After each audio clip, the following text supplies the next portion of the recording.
Hello friends, কেমন আছো তোমরা সবাই? Welcome to our YouTube channel Neel supreme education. আশা করছি তোমরা সকলে খুব ভালো আছো এবং সুস্থ আছো। চ্যানেলে নতুন হলে অবশ্যই চ্যানেলটিকে সাবস্ক্রাইব করো, ভিডিওটি লাইক করো এবং বন্ধুদের মাধ্যমে শেয়ার করো। আজকের ক্লাসে তোমাদের করাবো SSC GD previous year math solution.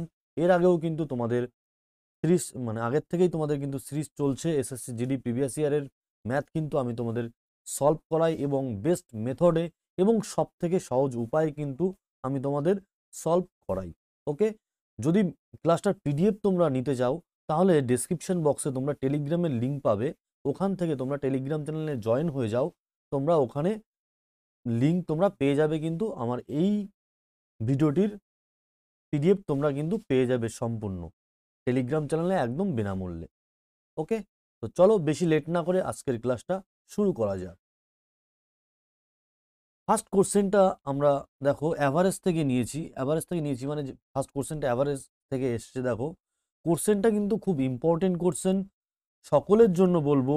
তোমরা যারা জিডির জন্য প্রিপারেশন নিচ্ছ কিংবা তোমাদের সামনে যাদের যে যার এক্সাম আছে, এসএসসি জিডি এক্সাম বাদেও যারা অন্য কোনো এক্সামের জন্য প্রিপারেশন নিচ্ছ, ফুড এসআই বলতে পারো, railway upcoming exam, ALP exam আসছে, আরপিএফ এসআই, আরপিএফ সমস্ত এক্সামের জন্য কিন্তু তুমি ম্যাথের ক্লাস করতে পারো আমার থেকে। ওকে, ম্যাথ কিন্তু স্পেশালি মানে এই এক্সামের জন্য এই ম্যাথ এরকম কোনো ব্যাপার না। ওকে, এসএসসির ম্যাথ, এসএসসি জিডির ম্যাথ মানে এসএসসির ম্যাথ মানে তুমি কিন্তু যে কোনো লেভেলের এক্সামের জন্য কিন্তু এটা প্র্যাকটিস করতে পারো। ওকে, তো চলো দেখো এই যে যে কোশ্চেনটা এসছে তোমাদের এক্সাম এসএসসি জিডিতে, এটা কি তোমাদের ফুড এসআইতে আসবে না? এটা কি আরপিএফ এসআইতে আসবে না? এটা রেলওয়ে এক্সামে আসবে না? অবশ্যই আসবে। ওকে, কোশ্চেনটা খুবই স্ট্যান্ডার্ড লেভেলের কোশ্চেন। আমি দেখো সলভ করানোর খুবই সুন্দর সুন্দর তোমাদের মেথডে করাবো অঙ্কটা, সেটা তোমরা ফলো করো। দেখো একজন ব্যাটসম্যান 15তম ইনিংসে 97 রান করে এবং এইভাবে তার গড় রান বৃদ্ধি পাস বৃদ্ধি করে। 15তম ইনিংসের পরে তার গড় নির্ণয় করো। আচ্ছা, ঠিক আছে তাহলে। আচ্ছা, আমরা ধরে নিই ব্যাটসম্যানটি 14তম ইনিংসে গড় রান, এটা গড় রান ধরলাম, গড় রান করেছিল এক্স। ওকে, তাহলে 14তম ইনিংসের পরে 15তম ইনিংসে সে ব্যাটসম্যানটি 97 রান করার ফলে তার গড় রান বৃদ্ধি পেয়েছে 5 রান, মানে x+5। ওকে, এটা হচ্ছে টেকনিক। এবার দেখো ভালো করে ফলো করে, এখানে 1 বৃদ্ধি পেয়েছে তাই এখানে আমরা +1 দেব, এখানে +5 মানে 5 বৃদ্ধি পেয়েছে তাই আমরা এখানে 5 দেব। ওকে, এই একের সঙ্গে আমরা এই পোর্শনটার গুণ করব, একের সঙ্গে এই পোর্শনটার গুণ করলে কত আসে? x+5। ক্লিয়ার? আর এই 14র সঙ্গে আমরা এইখানের এই প্লাস যেটা আছে এইখানে +5 সেটা গুণ করব, +5×4=70। এখানে দুটো প্লাস চিহ্ন আছে তাই এটা প্লাস হয়ে গেল। যদি এখানে মাইনাস চিহ্ন থাকতো একটাই তাহলে এখানে কিন্তু মাইনাস চিহ্ন হতো। তাহলে এইটা সমান সমান আমাদের যে 97 রান করেছে এইটা। ওকে, তাহলে x সমান সমান 70 + 5 75, ওদিকে গিয়ে বিয়োগ হলে কত হয়? 22। তাহলে এইটা কিন্তু 14তম ইনিংসের অ্যাভারেজ রান বেরোলো। 14তম ইনিংসের অ্যাভারেজ রান কিন্তু বেরোলো কত? 22। ওকে, তাহলে 15তম ইনিংসের পরে তার অ্যাভারেজ রান কত হবে?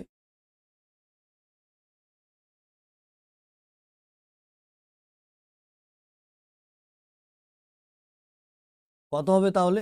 তাহলে x+5 মানে 22 আর 5 27 রান কিন্তু তার অ্যাভারেজ হবে 15তম ইনিংসের পরে। মানে 15তম ইনিংসটা কমপ্লিট করলে কিন্তু তার 27 অ্যাভারেজ হবে। ওকে, বোঝা গেল তাহলে? চলো নেক্সট কোশ্চেনে চলে যাই তাহলে।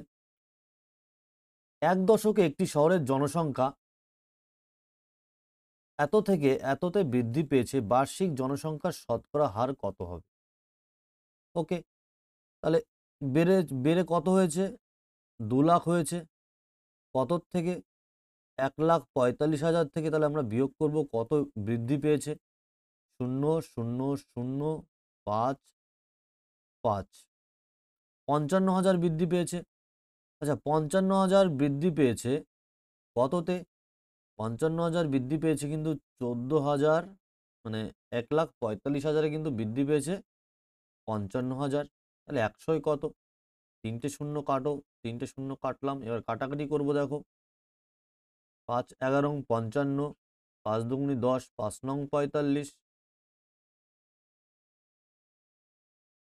ওকে, 29 কত দিয়ে কাটাকাটি যাচ্ছে দেখো,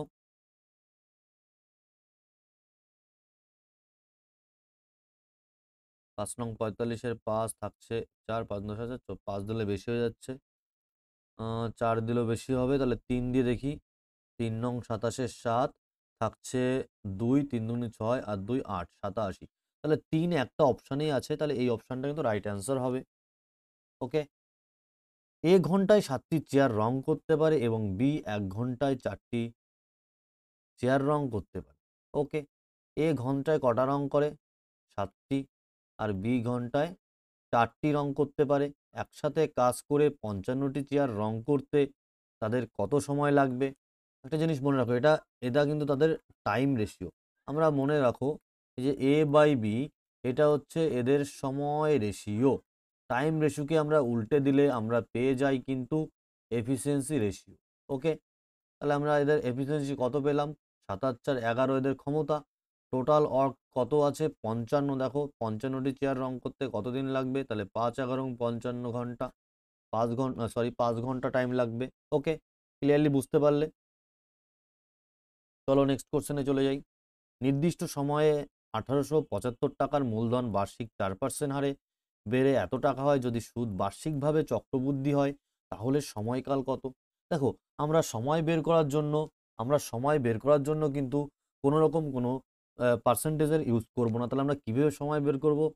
দেখো আমরা কীভাবে সময় বের করি, এত বাই 1875, যেহেতু এটা আমরা কি করব, দেখো এটা কাটাকাটি করব। দেখো 9 দুগুনি 18, 3 দুগুনি 6, আচ্ছা এটা সরি, এটা কত দেওয়া যাচ্ছে? 8 আর 10 আর 2 12, 3 দেওয়া যাচ্ছে, 3 6 18, 3 25-এ 75, 3 6 18, 3 7 676। ওকে, তাহলে এই যে 676 আর 625 আসলো, এটা কার কার স্কোয়ার?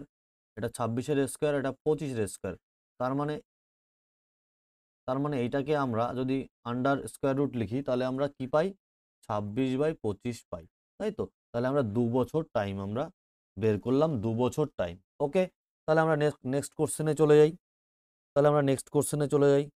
দেখা যাক 55 এর কত শতাংশ 37।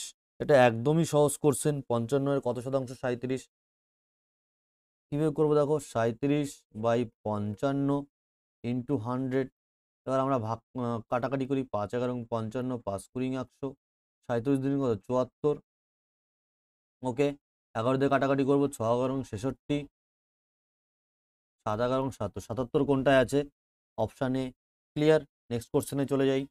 20 সেমি উচ্চতা এবং 14 সেমি ব্যাসার্ধ বিশিষ্ট সিলিন্ডারের আয়তন কত? সিলিন্ডারের আয়তন সমান সমান সূত্রটা কি? পাই আর স্কোয়ার এইচ। এটা হচ্ছে আয়তনের সূত্র। এগুলোর জন্য জাস্ট সূত্রই জানতে হবে তোমাদের। 22-এর 7 ইন্টু 14 ইন্টু 14 গুণ 20, তাই তো? তাহলে 7 দুগুনি 14। তাহলে আমরা ইউনিট ডিজিট চেক করব। ওকে, না না আমি যাবো ভবানীপুরি, আমি আর নব। তাহলে আমরা ইউনিট ডিজিট চেক করব। দেখো 7 দুগুনি 14, তাহলে 14 দুগুনি 28, 28 দুগুনি 56, তাহলে 56 গুণ 22 কত হয়? দেখো 112, 56 দুগুনি 6 দুগুনি 12, 2 থাকছে 1, 5 10 আর 1 11, 112, এখানে 112, 2 3 2, তাহলে একটা শূন্য ছিল, 12,320। অপশান 3 হচ্ছে রাইট অ্যান্সার। ক্লিয়ার, তাহলে নেক্সট কোশ্চেনে চলে যায়। দেখো, একটি শহরের বর্তমান জনসংখ্যা এত, প্রতি বছর জনসংখ্যা 2% হারে বৃদ্ধি পেলে 3 বছর পর শহরের জনসংখ্যা কত হবে? তাহলে বর্তমান জনসংখ্যা 1,25,000, 2% করে বৃদ্ধি পাচ্ছে। ওকে, 2% করে বৃদ্ধি পাচ্ছে মানে কি? 102/100 ইন্টু 102/100 ইন্টু 102/100। ক্লিয়ার, একটা দুটো তিনটে, একটা দুটো তিনটে শূন্য কেটে দিলাম। বোঝা গেল? বুঝতে পেরেছো? এবার দেখো কাটাকাটি করব আমরা।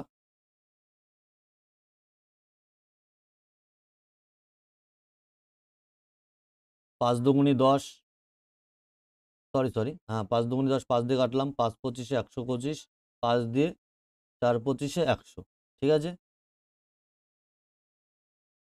2 দিয়ে কাটবো 51,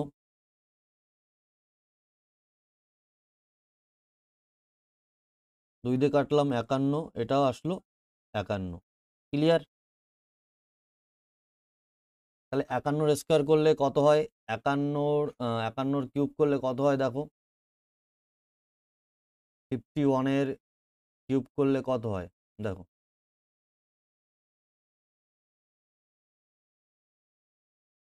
ফার্স্টে আমরা বের করি। আচ্ছা, 51 স্কোয়ার আমাদের করাই লাগছে না দেখো, 51 স্কোয়ার আমাদের করাই লাগছে না। এখানে দেখো ইউনিট ডিজিটে 1 আছে কোনটায়, ইউনিট ডিজিটে 1 আছে কিন্তু 13,000, এই যে এইটাই কিন্তু ইউনিট ডিজিটে 1 আছে, তার মানে 51 স্কোয়ার আমাকে করতে হচ্ছে না কিউব। ওকে, তাহলে অপশান 2 কিন্তু এটার রাইট অ্যান্সার হয়ে যাচ্ছে, ক্লিয়ার। নেক্সট কোশ্চেনটা দেখো সকলে।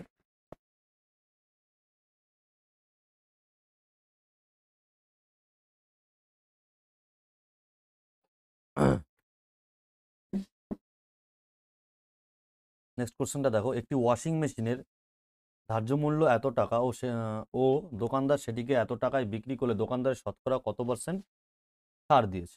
খুব সহজ কোশ্চেন। ধার্য মূল্য 23,500, তাহলে ছাড় দিয়েছে কত, 20,000, মানে বেচেছে কত, 915 টাকায়।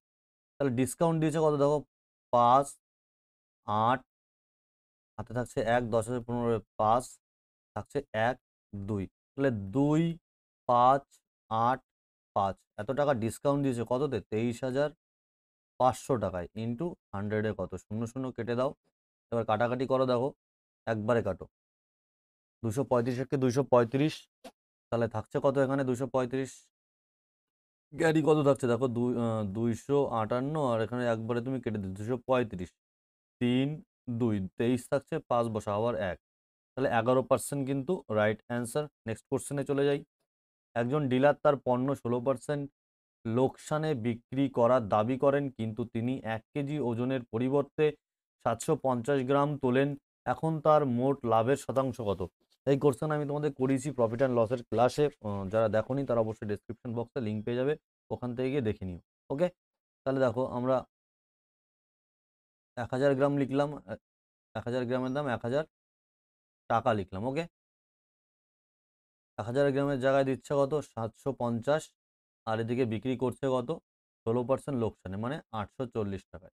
তাহলে 750 টাকায় লাভ হয়েছে কত, 90 টাকা, 50 আর 40 90, 750 লাভ হয়েছে 90, 100-তে কত, 0, 3 তিরিকে 9, 3 পঁচিশে 75, 1/25 মানে 4%, তাহলে এটা 12% অ্যান্সার হবে, 12%, ক্লিয়ার। নেক্সট কোশ্চেনে চলে যাই।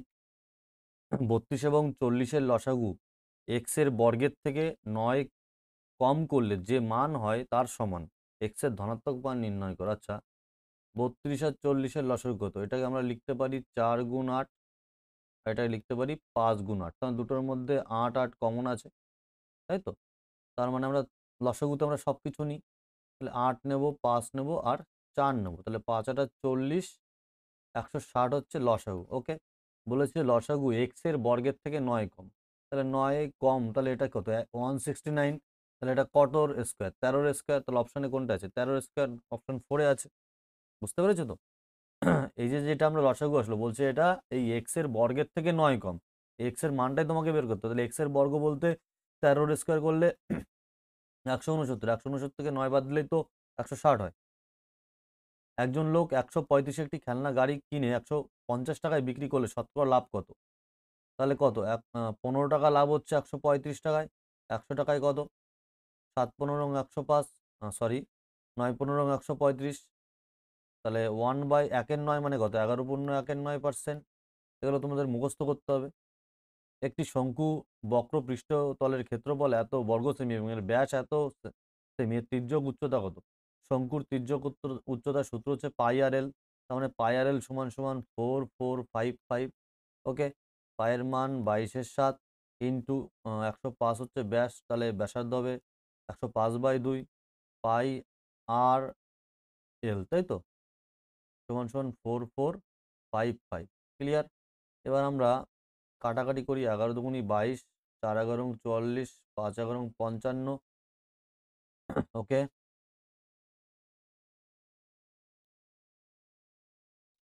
এবার আমরা কি দিয়ে কাটবো দেখো, 5 দিয়ে কাটি। 5 দুগুনি 10, 5 একে 5, 5 8 40, 5 একে 5, তাই তো। এই দুই কাটা, 7 দিয়ে 3 7 21, 3 27 81। তাহলে এল সমান সমান 27 centimetre. Option 4 right answer. Next question, 1000 metre একটি সরলরৈখিক দৌড়ে সালোনি শ্বেতাকে 100 মিটারে হারায়। আচ্ছা, ভালো করে দেখবে কোশ্চেনটা। সালোনি শ্বেতাকে কত মিটারে হারায়? 100 মিটারে হারায়। মানে সালোনি যখন 1000 মিটার ক্রস করে ফেলে তখন শ্বেতা 900 মিটার ক্রস করে। তাহলে এখানে রেশিও আমরা কত পেলাম? সালোনি ইস্টু শ্বেতা 10:9। ক্লিয়ার? তার বলে শ্বেতা সোনামকে 150 মিটারে হারায়। শ্বেতা ইস্টু সোনাম, ঠিক আছে। শ্বেতা যখন 1000 মিটার যায় তখন সোনাম কত মিটার যায়? 150 মিটার হয়, মানে 850 মিটার যায়। কেটে ছোট করো, 5 কুড়ি 100, 5 85। ক্লিয়ার? এবার দেখো এখানে শ্বেতা আছে 9, এখানে শ্বেতা আছে 20, তাহলে এই শ্বেতা আর শ্বেতাকে সমান করতে হবে। তাহলে আমরা এখানে 9 গুণ করে দিই বোথ সাইডে, আর এখানে বোথ সাইডে 20 গুণ করে দিই। ঠিক আছে, তাহলে এটা আমরা 200 পেলাম, এটা আমরা 9 দুগুণ 180 পেলাম। তাহলে আমাদের শ্বেতা শ্বেতা সমান হয়ে গেল 9 153। ওর অঙ্কে বলেছে সেই দৌড়ে সালোনি সোনামকে কত মিটারে পরাজিত করেছিল। তাহলে সালোনি 200 মিটার যাচ্ছে, আর শ্বেতা শ্বেতা না, সোনাম 153 মিটার যাচ্ছে। এবার আমরা কিন্তু 153 তো করবো না, মানে 1000 মিটার রেস হচ্ছে। ওকে, 1000 মিটার রেস, তাহলে আমরা এটাকে 1000 করে নেবো। 5 গুণ করবো, 5 গুণ করবো, 5 দুগুনি 10, এটা 1000 মিটার হয়ে গেল। এটা 3 5 15, 5 হাতে 1, 5 15 75, 76। তাহলে দেখো 1000 মিটার হয়ে গেল। তাহলে কত মিটার হারাচ্ছে? 5 27 10 হবে 3, থাকছে 1 8 10 হবে 235 মিটারে হারাচ্ছে। ঠিক আছে, সালোনিকে কত মিটার হারাচ্ছে? 235 মিটারে হারাচ্ছে। তাহলে অপশন 4 রাইট অ্যান্সার হবে। 4টি মৌলিক সংখ্যার আরোহী ক্রমে সাজানো হয়েছে, প্রথম 3টি সংখ্যার গুণফল 255। 255কে ফার্স্টে আমরা ভাঙি। ওকে, দেখি। 5 5 25, 5 1 5, 5 দিয়ে ভাঙলাম, এটাকে 3 17 51। তাহলে আমরা কি পেলাম? 3 5 17, এটা পেলাম প্রথম। মৌলিক সংখ্যা 3টে পেয়ে গেলাম প্রথমটা, এবং শেষের 3টি সংখ্যা 1955। 1955কে তোমার ভাঙতে হবে। ঠিক আছে, কত দিয়ে কাটাকাটি যায় দেখি। 5 দিয়ে কাটি, 3 5 15, 5 নং 45, এত। এবার এটাকে কত দিয়ে কাটাকাটি যায় দেখো দেখি, 23 দিয়ে কাটবে এটা। 23 দিয়ে কাটবে, 23 একে 23, থাকছে 6 9 23 7 61। 61 হলে 6 7 23-এ, 23 একে 23, 7 9 7 16, 161। কত গুণ 161 হয় দেখো, 7 23-এ 161। ওকে, তাহলে এখান থেকে আমরা কত পেলাম? 5 গুণ 23 গুণ 17। ঠিক আছে, তাহলে 4টি সংখ্যা বলেছে, তাহলে দুটো সংখ্যা তো এখানে আমাদের অলরেডি আছে, 5 আর 17। তাহলে বড় সংখ্যাটি হয়ে যাবে 23, তাই তো। তাহলে বৃহত্তম মৌলিক সংখ্যা কোনটা হবে? এর মধ্যে 23 হবে। 23 কোনটা? Option A right answer. Clear? একটি ছেলে বাড়ি থেকে কলেজে 35 কিমি পার ঘন্টা এবং গতিবেগে যাত্রা করেছিল এবং 3 কিমি পার ঘন্টা গতিবেগে ফিরেছিল। যদি পুরো যাত্রায় 6 ঘন্টা 30 মিনিট সময় লাগে তাহলে বাড়ি থেকে কলেজের দূরত্ব কত? ঠিক আছে, দেখো আমরা যখন গড় গতিবেগ বের করতাম, যাওয়া আসা 2xy/x+y, এটা করতাম না? এটাই তো করতাম, গড় গতিবেগ বেরোতো। ওকে, তাহলে এক্ষেত্রে আমরা গড় গতিবেগ নিই, তখন কিন্তু যাওয়া প্লাস আসা এই দূরত্বটা নেওয়া হতো, কিন্তু গড় গতিবেগ কিন্তু যাওয়া আসার দূরত্ব নেওয়া হচ্ছে, তার জন্য আমরা 2xy করছি, তাই তো। তাহলে এক্ষেত্রেও আমরা দেখো বের করি, 2 ইন্টু 35 ইন্টু 3 xy/x+y, এটা হচ্ছে গড় গতিবেগ। গতিবেগ ইন্টু সময়, টোটাল সময় লেগেছে 6 ঘন্টা 30 মিনিট, মানে 6 ঘন্টা 30 মিনিট, 6 পূর্ণ 1 2, তার মানে এটা 6 দুগুনি 12, 13/2, তাই তো। যেহেতু আমাদের সিঙ্গেল ডিস্টেন্স নিতে হবে, তাই কি এটা এটা তো আমরা ডবল ডিস্টেন্স নিয়েছি। 2xy/x+y কি, যখন আমরা যাতায়াতের গড় দূরত্বটা ধরি, তাহলে এখানে আমাদের 2 দিয়ে ভাগ দিয়ে দিতে হবে। বুঝতে পারলে কেন 2 দিয়ে ভাগ করলাম? কারণ 2xy বা x প্লাস y এটা গড় গতিবেগ তখন নিই যখন এখানে এক্ষেত্রে টোটাল অ্যাভারেজের যে টোটাল দূরত্বটা নিচ্ছি। এক্ষেত্রে তোর আমাদের টোটাল দূরত্ব নিলাম না, একটা সিঙ্গেল ডিসটেন্স নিতে হবে। ঠিক আছে? এই 2 কাটা গেল। ৩ তেরং ৩৯, ৩৯ গুণ ৩৫ কত হয় দেখো? ৫ নং ৪৫ এর ৫ থাকছে ৪, ৩ ৫ ১৫ আর ৪ ১৯, ৩ নং ২৭ এর ৭ থাকছে ২, ৩ ৩কে ৯ আর ২ ১১, ৫ ৯ আর ৭ ১৬ ৬ থাকছে ১, ১ আর ১ ২ আর ১ ৩, ১৩৬৫। নিচে আসলো ১৩৬৫, উপরে থাকছে ১৩৬৫ আর এখানে থাকছে ৮ দুগুণ ৭৬। তখন ৭৬ দিয়ে আমাকে ভাগ করতে হবে। তাহলে ৭৬ একে ৭৬, শূন্য ৭ 13 হবে কত হয়? ৭ আর ৬ 13, ৬০৫ কতবার যায় দেখো? ৬০৫ ১০, ৯ দিলে পরে ৯ যেতে পারে, এটা ৭ দিয়ে দেখি, যেহেতু অপশানে সবকটায় ৭ আছে। ৬ ৭ ৪২ এর ২ থাকছে ৪, ৭ ৭ ৪৯ আর ৪ ৫৩, তাই তো? তাহলে এখানে কত থাকছে? ৩, ৩ হাজার ১০ হবে ৭, থাকছে ১, আচ্ছা ৭৩। তাহলে পয়েন্ট দিয়ে একটা শূন্য নিচ্ছি, ৯ বার যাবে, তাই তো? ১৭.৯৬ যেটা অ্যান্সার আছে সেটা হবে। দেখো এটা দেখি। আমান, রাম এবং কপিল একটি কাজ যথাক্রমে আমান, রাম এবং কপিল একটি কাজ যথাক্রমে ৬৮, ৫১ আর ১৭ দিনে করতে পারে, কাজ করে। ওকে, করতে পারেন যদি তারা বিকল্প দিনে কাজ করে। বিকল্প দিন মানে একদিন অন্তর অন্তর কাজ করে, যেমন প্রথম দিনে আমান কাজ করে, দ্বিতীয় দিনে রাম কাজ করে এবং তৃতীয় দিনে কপিল কাজ করে, তারপরে আবার চতুর্থ দিনে আমান কাজ করে, মানে এই একদিন অন্তর সবাই কাজ করছে। ঠিক আছে, এভাবে চললে তাহলে আনুমানিক কত দিনে কাজের 50% শেষ হবে? আচ্ছা, তাহলে আমরা প্রথমে এটার লসাগু নেব। কত লসাগু হবে দেখো? ৬৮ মানে কি ৪ গুণ ১৭, তাই তো? তাহলে এখানে আমরা ৬৮ নিয়ে নিই। ৪ গুণ ১৭ আমরা নিয়ে নিলাম ফার্স্টে। এখানে ৫১ মধ্যে কি ৩ গুণ ১৭ আছে, তাহলে ১৭ অলরেডি নিয়ে নিয়েছি, তাহলে ৩ হবে এখানে, আর ১৭ তো নেওয়াই হয়ে গেছে। তাহলে এবার ভাগ দেবো এটাকে। ভাগ দিলে কত হয়? ৩ হচ্ছে এটা।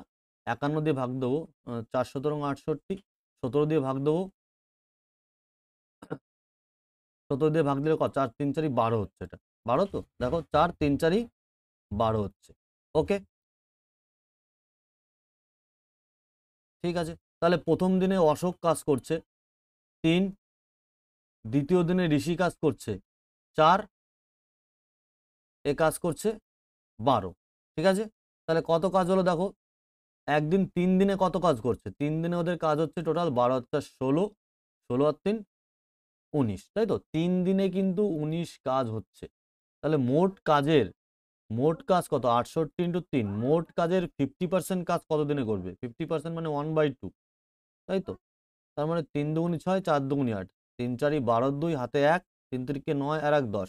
তাহলে এই ১০২ কাজ করতে কত দিন লাগবে? ৩ দিনে যদি ১৯ করে, তাহলে আমরা নিই এবার দেখো ৫ ১৯ অং ৯৫, ৫ দিয়ে ৬ ১৯ অং ১১৪, ৬ গুণ করলে বেশি হয়ে যাচ্ছে টোটাল কাজ।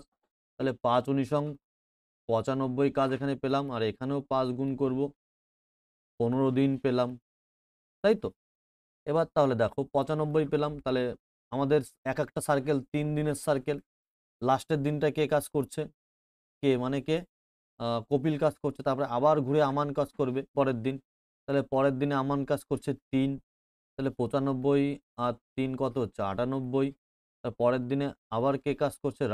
রাম কাজ করছে ৪ প্লাস ৪, তার মানে ১০২। তার মানে ১৭ দিন টোটাল কিন্তু টাইম লাগছে, ১৭ দিন। ঠিক আছে, নেক্সট কোশ্চেনে চলো। এত এর মধ্য সমানুপাতি নির্ণয় করো। এটা আমি আগের দিনই তোমাদের একটা ক্লাস দিয়েছিলাম যে সমানুপাতি বের করার নিয়ম কি, তাই তো? সমানুপাতি আমরা কিভাবে বের করব? মধ্য সমানুপাতি 0.64 ইন্টু 0.81, এটার রুট ওভার করলে মধ্য সমানুপাতি পেয়ে যাব। ওকে, ০ ০ আর ০ ০, ক্লিয়ার? এখান থেকে ৮ পাচ্ছি, এখান থেকে ৯ পাচ্ছি, ৮ নং ৭২, দুটোর আগে দশমিক। এখান থেকে কত বেরোবে? এখান থেকে ১০০ বেরোবে, দুটোর আগে দশমিক হলে 0.72। এগুলো খুব স্পিডে করতে হয় ম্যাথগুলো সলভ, ঠিক আছে? দুটি সংখ্যার অনুপাত ৩:৮, প্রতিটি সংখ্যার সাথে ৮ যোগ করা হলে অনুপাতটি ১:২ হয়ে যায়। প্রতিটি সংখ্যা থেকে ৪ বিয়োগ করলে অনুপাতটি কত হবে? দুটি সংখ্যার অনুপাত ৩:৮, যখন আমরা 8 যোগ করছি সেই অনুপাতটা 1:2 হয়ে যাচ্ছে। আমরা কিভাবে করবো এই অঙ্ক? 8 প্লাস 8। ওকে, আমি করিয়েছি অঙ্ক এর সিস্টেম যারা জানো না দেখো, প্রথমে আমরা কোনাকুনি গুণ করবো। 3 দুগুণি 6, 8 একে 8, এদের ডিফারেন্স নেবো। 8 একে 8, 3 দুগুণি 6, এদের ডিফারেন্স নিলাম 2 আসলো। এবার আমরা কি করব? এইটা গুণ করব আর এইটা গুণ করব। ওকে, 8 একে 8, 8 দুগুণি 16, ঠিক আছে? এদের ডিফারেন্স নেব। 8 একে 8 দুগুণি 16, 8 একে 8, 16 থেকে 8 বাদ দাও, কত হয়? 8। তাহলে 2 এর মান 8, তাহলে 1 এর মান 4, তাই তো? তাহলে তাহলে আমার সংখ্যা কত হলো? 3 4 12, আর এটা হলো 8 8 8 কত? 8 সরি 8 বলছি, 3 4 12 আর 4 32। তাহলে একটা সংখ্যা আমরা 32 পেলাম, একটা সংখ্যা 12 পেলাম। তাহলে প্রতিটি সংখ্যা থেকে 4 বিয়োগ করলে অনুপাতটি কত হবে? তাহলে 4 বিয়োগ করলে এটা কত হচ্ছে? 8 হচ্ছে একটা সংখ্যা, আর একটা সংখ্যা হচ্ছে 28, তাই তো? 8 আর 28, 4 দুগুণি 8, 4 সাতা 28, 2:7। Option 3 right answer. ক্লিয়ার? চলো, একজন কৃষকের কাছে 10টি তোতা পাখি আছে, 40টি ঘোড়া রয়েছে। প্রাণী প্রতি পায়ের গড় সংখ্যা নির্ণয় করো। আচ্ছা, 10টি তোতা পাখি মানে 10 দুগুণি 20টা পা, 40টি ঘোড়া মানে 40 গুণ 4 মানে 4 4 ষোলো, 180টি পা, তাই তো? টোটাল সংখ্যা কত? 40 আর 10 50, 50 গুণ 2 করো, 8 দুগুণি 36, 360/100, 0 0 3.6।